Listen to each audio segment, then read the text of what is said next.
चलते हैं हम अपने फोर्थ सेगमेंट की वजह के तरफ।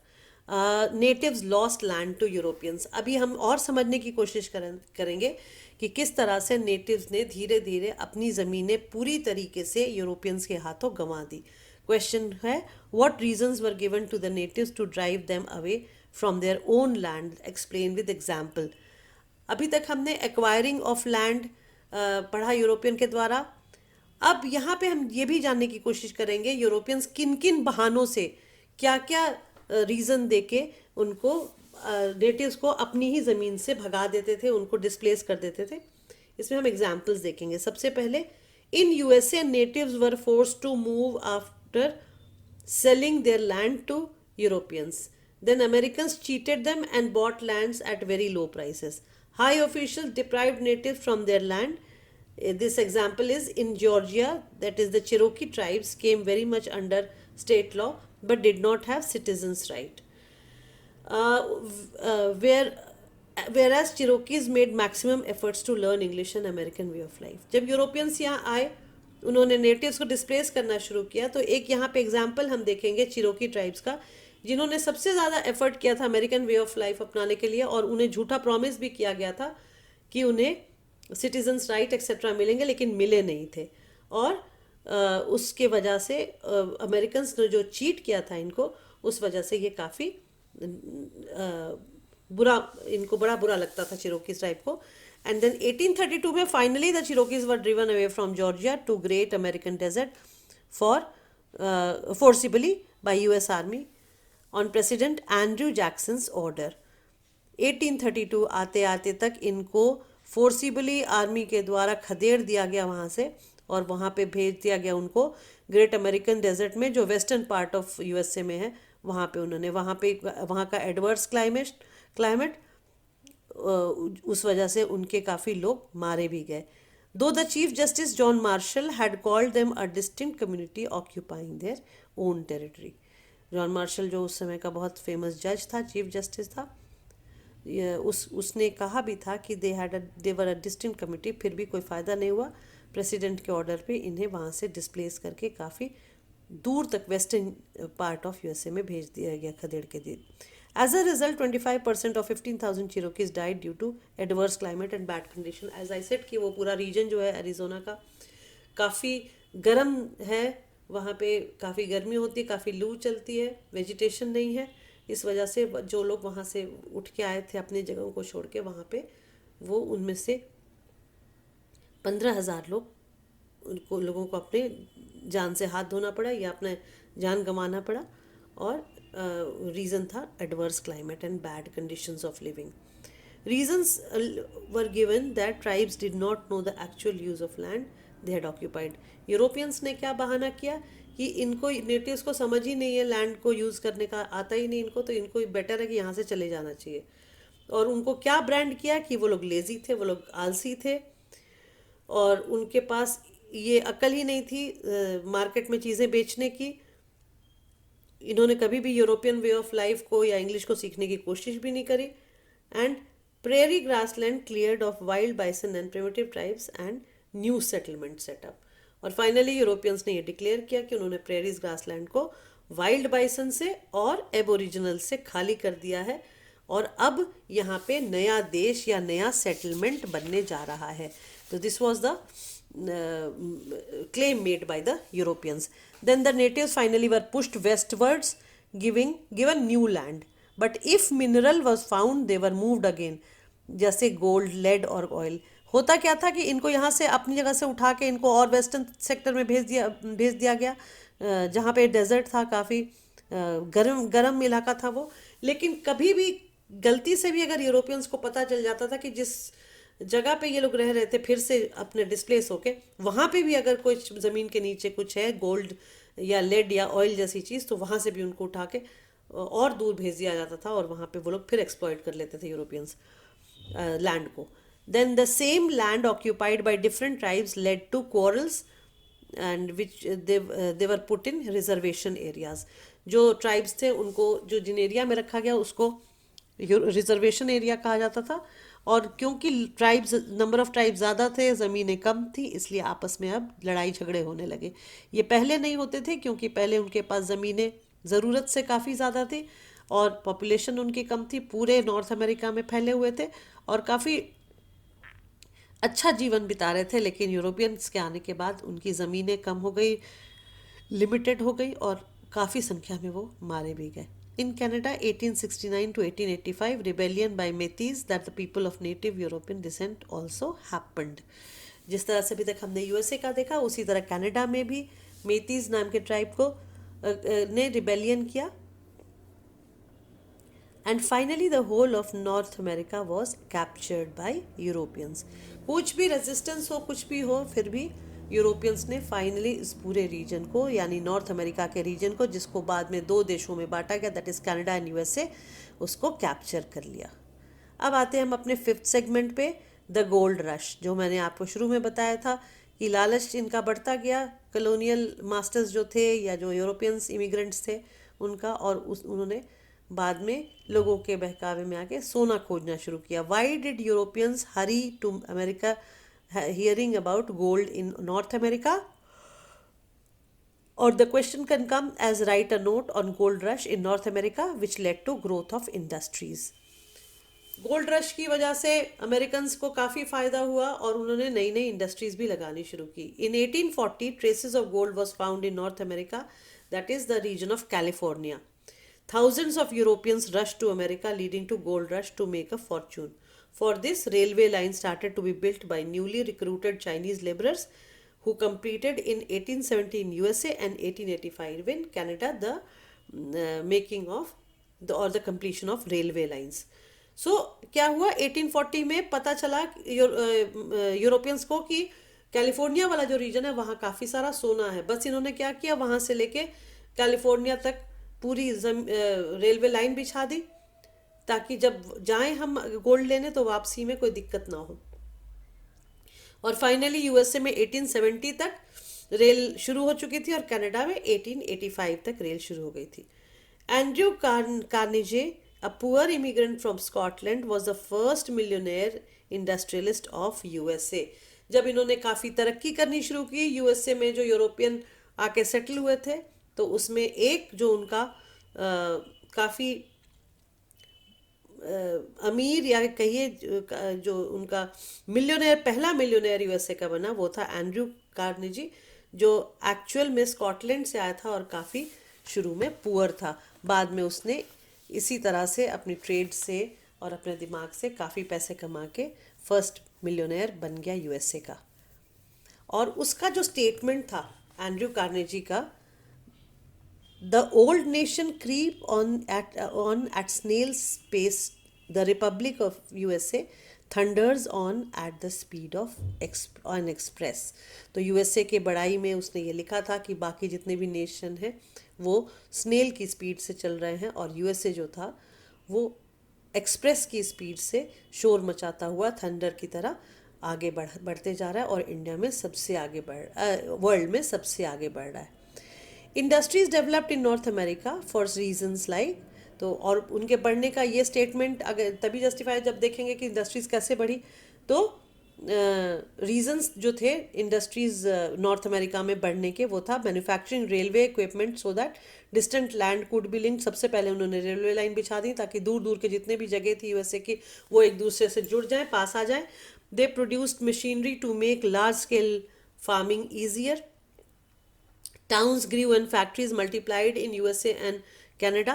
सबसे पहला रीज़न था कि रिसोर्सेज इतने ज़्यादा थे उस पूरे रीजन में कि टेक्नोलॉजिकल जो और उसके साथ साथ जो टेक्नोलॉजिकल एडवांसमेंट्स हुए, उस वजह से पूरा जो यूएसए था वो एकदम एक्सप्रेस की स्पीड से इंडस्ट्रीज़ को डेवलप कर रहा था। और 1860 आते आते यूएसए वॉज अंडर 1860 में जो यूएसए अंडर डेवलप्ड इकोनॉमी था, वो 1890 आते आते तक बन गया the leading industrial power of the world. 30 साल के अंदर इतने रिसोर्सेज, इतने टेक्नोलॉजिकल एडवांसमेंट हुए वहाँ पे कि 1860 से 1890 आते आते तक यूएसए वर्ल्ड की सबसे बड़ी इकोनॉमी के रूप में उभर के आ गया। और एग्रीकल्चर एक्सपेंशन भी जो था वो वास्ट एरियाज में हो रहा था। क्यों? क्योंकि जितना भी ग्रास लैंड था उसको क्लियर किया जा रहा था और उसमें कॉर्न और वीट की खेती बिल्कुल स्पीड से हो रही थी। इस वजह से एग्रीकल्चर एक्सपेंशन भी अच्छे से हो रहा था। 1890s में पूरे जितने भी बाइसन्स थे उनको एक्सटर्मिनेट कर दिया गया, ख़त्म कर दिया गया। सो जो नेटिव्स की जो हंटिंग लाइफ थी वो एकदम फुल स्टॉप पे हो गई या एकदम ख़त्म हो गई। और 1892 आते आते US expansion was complete between Pacific and Atlantic, and it was divided into various states. So finally 1892 तक आते आते यूएसए ने जो आज का जो प्रेजेंट जो फॉर्म है यूएसए का वो कंप्लीट हो गया उस समय तक। और यूएसए जो देश था वो उस कहा जाने लगा अटलांटिक और पैसिफिक के बीच का बड़ा सा नेशन। और यूएसए फाइनली अमीर होने के बाद या डेवलप होने के बाद एग्रीकल्चर एक्सपेंशन के बाद वो भी एक इम्पीरियलिस्ट पावर बन गया यूरोपियंस की तरह। और उसके अंडर जो कॉलोनीज थी वो एग्जाम्पल थे हवाई एंड फिलीपींस। यूएसए के प्रेजेंट फॉर्म से रिलेटेड एक क्वेश्चन है, what made the identity of US different from the old world. वो यूएसए जो अब सबसे डेवलप्ड नेशन, सबसे रिच नेशन के रूप में उभर के आया था, उसकी आइडेंटिटी कैसे पुराने जो वर्ल्ड था उससे डिफरेंट थी। क्यों? क्योंकि ये यूएसए डेमोक्रेटिक स्पिरिट वाला नेशन था और it was against monarchies and aristocracies of old world. पहली बार एक डेमोक्रेटिक नेशन के रूप में ये वर्ल्ड के सामने आया जो किसके अगेंस्ट था? मोनार्कीज और एरिस्टोक्रेसीज ऑफ यूरोपियन नेशंस या एशियन कंट्रीज। सेकेंड रीज़न था यूएसए की पर्सनालिटी, एक तरह से यूएसए का जो रूप अभी आज का जो रूप था उसका कि constitution of USA included individuals right to property which the state can not overrule. USA के डेवलप होने का एक बहुत बड़ा और मेजर रीज़न ये भी था कि हर इंडिविजुअल को राइट टू प्रॉपर्टी बन गई थी और जो आज तक है, और वो कोई ओवर रूल नहीं करता था। But these two were only for white man. ये एक बहुत ध्यान देने की बात है कि जो बाकी जो नॉन वाइट्स थे वहाँ पे उनको ये सब राइट्स नहीं थे। डेमोक्रेटिक राइट और राइट टू प्रॉपर्टी जो था वो सिर्फ वहाँ के वाइट मैन यानी जो यूरोप से आए थे, यूरोपियंस जो वाइट थे उन्हीं को था। According to Thomas Paine, the champion of democracy during American war of independence and French Revolution, he pointed out that the Europeans should see how natives sowed the seed for democracy. Thomas Paine के हिसाब से कौन था Thomas Paine? He was a champion of democracy during American War of Independence and French Revolution. उसने ये कहा था कि नेटिव से सीखना चाहिए यूरोपियंस को कि how the seed of democracy is सोड। अब चलते हैं हम अपने सिक्स सेगमेंट पे। 20th सेंचुरी आते आते तक, जैसा मैंने आपको पहले बताया था, जो मॉडर्न गवर्नमेंट्स थी यूएसए और कनाडा की वो सेंसिटिव होने लगी नेटिव्स की तरफ। उनको उनके जो नए जनरेशन थे उनको ये रियलाइज़ होने लगा कि हमारे जो फोर फादर्स थे उन्होंने किस तरह से नेटिव्स को ऑप्रेस करके, उनको एक्सप्लॉइट करके, उनको क्रश करके अपने आप को एस्टैब्लिश किया था। इसलिए अब जो मॉडर्न गवर्नमेंट्स थी वो नेटिव्स की लाइफ को इम्प्रूव करना चाहती थी। So the topic is of sixth segment is steps taken to improve the lives of natives by USA and Canada, and the question will be when and how the lives of natives improve or change. So as I said, 20th century means 1920s things began to improve for natives to of USA and Canada. How? In 1928 a social scientist whose name was Lewis Merriam, he pointed out the poor health and education facility for natives in reservation, the place where natives lived, and his survey was the problem of Indian administration. यानी जो उनके natives को वो जो red Indians या native Indians कहा जाता था, उनको इस सोशल साइंटिस्ट ने जिसका नाम लिविस मेरियम था उसने कहा कि इनके रीजन में जिसको रिजर्वेशन एरियाज कहते हैं उनका हेल्थ बहुत पुअर था लोगों का और उनको एजुकेशन बिल्कुल उसको फैसिलिटी नहीं मिली थी। देन उसके बाद क्या हुआ? The white American started sympathising with natives because their cultural right was denied. जो लोग डेमोक्रेसी को समझने लगे थे, अब जो मॉडर्न लोग थे उनको ये फील होने लगा कि जो वहाँ के नेटिव्स थे उनकी राइट्स को, उनके कल्चरल राइट्स को डिनाई किया जा रहा था। तो by 1934 Indian registration act came about, which gave natives in reservation area two rights to buy land and to take loans. उसी तरह से 1954 में declaration of Indian rights introduce किया गया, which led to occupants acceptance of citizenship of USA on condition that their reservation would not be taken away and their tradition would not be interfered with. Natives को उनके culture को अपना के और उसको flourish करने का पूरा राइट मिला, और उनके और ये प्रॉमिस किया गया कि उनका जो अब जो उनका सिटीजनशिप है वो नहीं छीना जाएगा उनसे। कनाडा में 1969 में ये सेम स्टेप्स गवर्नमेंट ने लिए। Government announce not to recognise aboriginal rights, as a result opposition by natives move.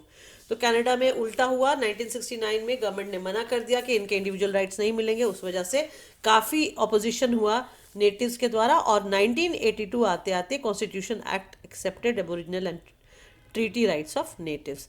तो यहाँ पे थोड़ा स्ट्रगल करना पड़ा नेटिव्स को, और आज के डेट में today natives of both USA and Canada have rights to their own culture, to sacred land that is Canada etcetera. और ये इसलिए हो पाया है, नेटिव्स को राइट्स इसलिए मिल गया है, विंड्स ऑफ चेंज इसलिए आया है, क्योंकि जो मॉडर्न गवर्नमेंट्स थी उन्होंने फाइनली रियलाइज़ किया कि उनके फोर फादर्स ने किस तरह से नेटिव्स के फोर फादर्स को एक्सप्लॉइट किया था, और उनके लाइफ को इम्प्रूवमेंट की बहुत ज़्यादा ज़रूरत है। यहाँ तक हमारा first part of chapter that is north America, study of North America और उनके नेटिव्स के बारे में ख़त्म हो जाता है, that is USA and Canada. अब हम अपने 7th सेगमेंट में चलते हैं ऑस्ट्रेलिया के बारे में के स्टडी के लिए। ऑस्ट्रेलिया में सबसे पहला क्वेश्चन आएगा, टॉपिक्स वही रहेंगे, किस तरह से इमिग्रेंट्स यूरोप से आए, वहाँ सेटल हुए, किस तरह से वहाँ के नेटिव्स के राइट्स को छीना गया, और किस तरह से 20th सेंचुरी आते आते नेटिव्स की प्रॉब्लम्स को रियलाइज़ करते हुए वहाँ की गवर्नमेंट्स ने उनको राइट्स दे दिए। So first question will be give an account of history of एब ओरिजिनल्स इन ऑस्ट्रेलिया। जिस तरह से हमने यूएसए के एब ओरिजिनल की हिस्ट्री के बारे में, उनके लाइफ के बारे में, उनके मीनिंग के बारे में पढ़ा, उसी तरह यहाँ भी देखेंगे। Answer will be human habitation in Australia has a long history. जैसे वहाँ 30,000 और 10,000 ईयर ओल्ड थी, वैसे यहाँ पे भी थी। Aboriginals arrived in this region of Australia 40,000 years ago, and they came from New Guinea, which was connected to Australia by a land bridge. And past centuries for natives were called dream time, and since distinction between past and present was blurred, and natives felt there or they always lived there. So ये एक condition था natives के दिमाग में, ये बना हुआ था ड्रीम टाइम का जो कॉन्सेप्ट था कि पास्ट और प्रेजेंट का के बीच में जो डिफरेंस था वो नहीं फील होता था, इसलिए नेटिव्स को लगता था वो हमेशा वहीं रहते थे, उन्हें ये नहीं कभी फील होता था कि वो बाहर से आए थे 40,000 years ago. Now let us see the development. 1606 में सबसे पहले ऑस्ट्रेलिया में आने वाले जो थे वो थे डच। 1642 में तस्मान्स, जो तस्मानिया के लोग थे वो तस्मानिया आइलैंड से आके यहाँ पे सेटल हुए। 1770 में James cook who was a traveller, वो न्यू साउथ वेल्स पहुंचा। देन 1788 में जिसका जो बॉटनी बे के नाम से जाना जाता है, और 1788 में ब्रिटिश ने सबसे पहले ढूंढा सिडनी, आज का जो सिडनी है उसको Britishers found in 1788। Till 18th century there were 350 to 750 native groups in Australia. Each had their own culture, their own language, and even today 200 still exist. Torres Strait Islanders जिनको कहते हैं वो they are a large group who live in north, and they are not called aboriginal as they came from outside. वो European से पहले से settled हैं, लेकिन फिर भी उनको एबोरिजिनल इसलिए नहीं माना जाता है क्योंकि उनको मानते हैं कि वो भी बाहर से आके सेटल हुए थे। So this is all about the origin of the natives. Now coming to the next point is most town of Australia is located along coast due to arid desert in central region.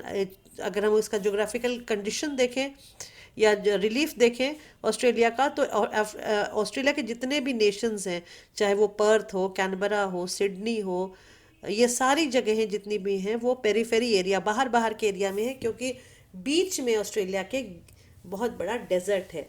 And 1770 में जब captain cook आया था तो उसका बड़ा friendly welcome हुआ था वहाँ पे, लेकिन बाद में किसी नेटिव ने उसको मार दिया। और ये जो फ्रेंडशिप थी आउटसाइडर्स में यानी यूरोपियंस में और नेटिव्स में, वो एक कॉन्फ्लिक्ट के रूप में टर्न हो गई। और बाद में लोग एक दूसरे को, जो यूरोपियंस और जो नेटिव्स थे, वो एक दूसरे को शक की निगाह से और दुश्मन की तरह देखते थे, क्योंकि उनको ये यूरोपियंस को लगता था कि हमारा जो कैप्टन कुक था और जेम्स कुक था वो उसको मार दिया गया।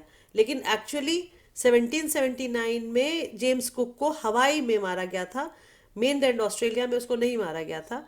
लेकिन मेनलैंड ऑस्ट्रेलिया में उसके मरने की वजह से काफ़ी वायलेंस हुआ और काफ़ी एबोरिजिनल्स को मार दिया गया था। और जो यूरोपियंस जो थे, कॉलोनाइजर्स जो थे, वो इस वायलेंस को इसीलिए हमेशा जस्टिफाई करते रहे, सिर्फ एक सिंगल इंसिडेंट्स की वजह से, वो जो था जेम्स कुक के मारे जाने का। And the next question in this part of our chapter will be explain the process of Europeans coming and settling in Australia। जिस तरह से अगेन हमने नॉर्थ अमेरिका में अलग अलग सेटलर्स का सिस्टम हमने देखा, पोलैंड से, इंग्लैंड से, फ्रांस से, अलग जर्मनी से जैसे लोग आके नॉर्थ अमेरिका में सेटल हुए थे, उसी तरह यहाँ पे हम देखेंगे किस तरह से यूरोपियंस वन बाय वन आके ऑस्ट्रेलिया में सेटल हुए। Most of the early settlers were convicts, जिनको पनिशमेंट मिलता था। ब्राज़ीलियन और पोर्चुगीज़ जो थे वो इंग्लैंड से उनको डिपोर्ट कर दिया जाता था और यहाँ ऑस्ट्रेलिया में लाके फेंक दिया जाता था। यहाँ पे उन्हें फ्रीडम थी, यहाँ पे वो फ्री लाइफ जी सकते थे अगर उनका जेल टर्म एंड हो जाता था, लेकिन उनको यहाँ से बाहर निकलने की इजाज़त नहीं थी ऑस्ट्रेलिया छोड़ के आने की। इसलिए जो कन्विक्ट्स थे वो फाइनली वहाँ के सिटीजन्स बनते चले गए, क्योंकि वहीं सेटल हो गए, क्योंकि उनके पास उपाय नहीं था वहाँ से निकल के भागने का। Now these convicts forced natives to leave their land so that cultivation was done. अब ये जो यहाँ के जो नेटिव्स आए थे वो परसिक्यूटेड पीपल थे, पनिश्ड पीपल थे, तो naturally they were quite, they must have been quite ferocious or quite forceful, and they turned away the natives and established themselves in these areas. Vast sheep farms were established over long period with much hard labor। काफ़ी सारे sheep farms भी बना लिए इन लोगों ने जो settle हुए थे यूरोप से आके, जो कन्विक्ट से, और उन्होंने विनयार्ड्स और वीट फार्मिंग भी शुरू कर दी। After the states of Australia were united, wool wheat gold became capital। wool wheat gold which was now the new name, जिसका नया नाम था कैनबरा। कैनबरा का मतलब होता है meeting place, which became the new capital of Australia। उसके बाद चाइनीज़ इमिग्रेंट जो थे, they worked on farms providing cheap labour. जिस तरह से वहाँ अफ्रीकन्स काम करते थे लैंड पे नॉर्थ अमेरिका में, यहाँ पे चाइनीज़ काम करते थे। Fear of dark people of South Asia and Southeast Asia migrating to Australia led to government policy to keep non-whites out। उनको लगता था कि एशिया और अफ्रीका से जो लोग आएंगे, साउथ एशिया और साउथ ईस्ट एशिया से जो लोग आएंगे, नॉट अफ्रीका, एशिया से जो लोग आएंगे वो यहाँ पे आके कैप्चर कर लेंगे, क्योंकि काम करने में वो तेज़ होते हैं। तो इस वजह से उनको अलग रखने के लिए, उन्हें दूर रखने के लिए, बाहर रखने के लिए नॉन वाइट पॉलिसी बना दी गई कि वहाँ से कोई आके सेटल नहीं होगा। बाद में इस पॉलिसी को काफ़ी बाद में जाके चेंज किया गया था, लेकिन उसके पहले हम 8th सेगमेंट अपना देखेंगे इस चैप्टर का, which will also be the last segment of our chapter, winds of change, यानी नेटिव्स के लाइफ में कैसे चेंजेस आए। What policies adopted by Australian government brought about improvement in the life of natives in 20th century. सबसे पहला हम देखेंगे 1968 में WEH स्टैनर, जो एक एंथ्रोपोलॉजिस्ट थे, उन्होंने एबोरिजिनल के फेवर में सबसे पहले बोला, और इसमें उन्होंने मेंशन किया the great Australian silence about the natives.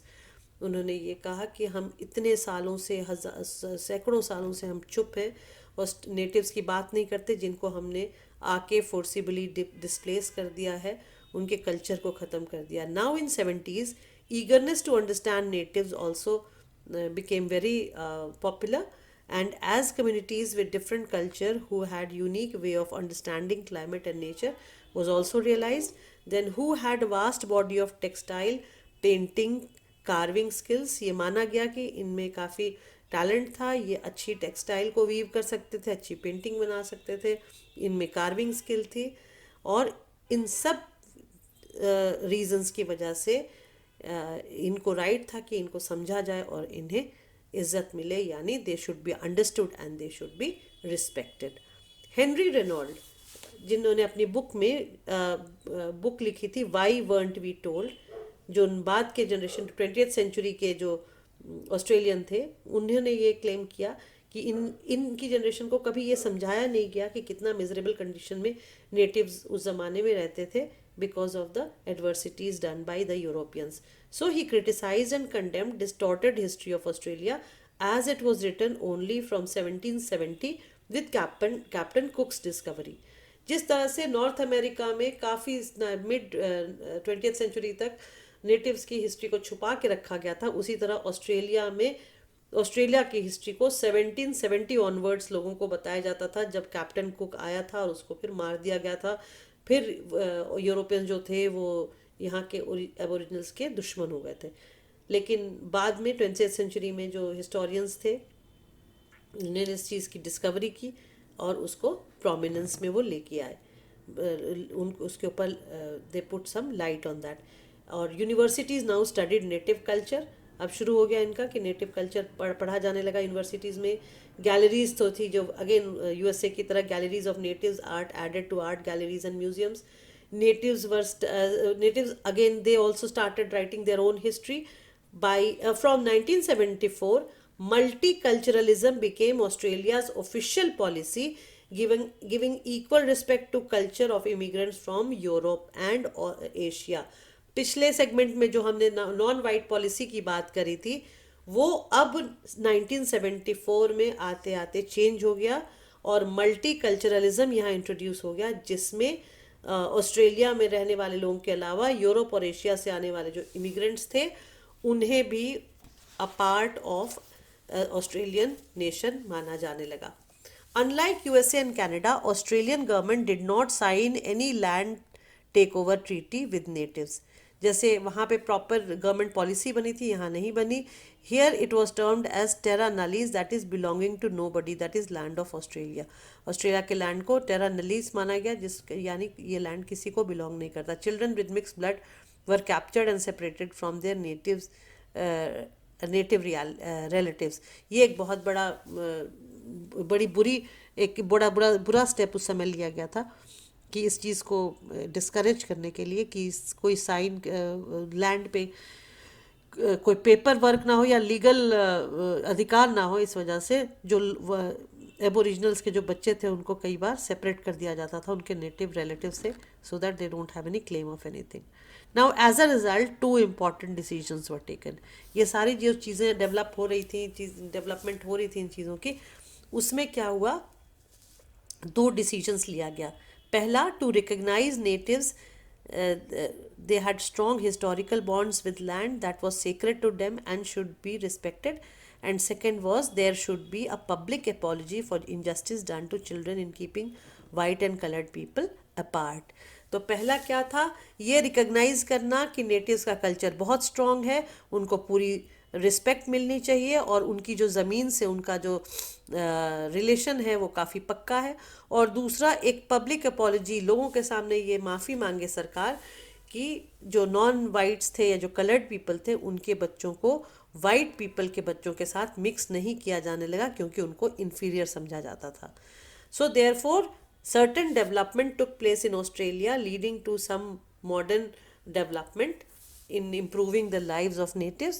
1974 में Asian immigrants allowed white policy immigrants were allowed and white policy ended. Then 1992 में Australian High Court accepted native claim to land before 1770. जो कैप्टन कुक के आने से पहले जो ज़मीनों पे इनका अधिकार था नेटिव्स का, उसको 1992 में आके दोबारा एक्सेप्ट कर लिया गया। 1995 में क्या हुआ, एक नेशनल इंक्वायरी बिठाई गई कि जिन बच्चों को उनके नेटिव रिलेटिव से अलग किया गया था, जो हमने इसके पहले वाले सेगमेंट में पढ़ा था।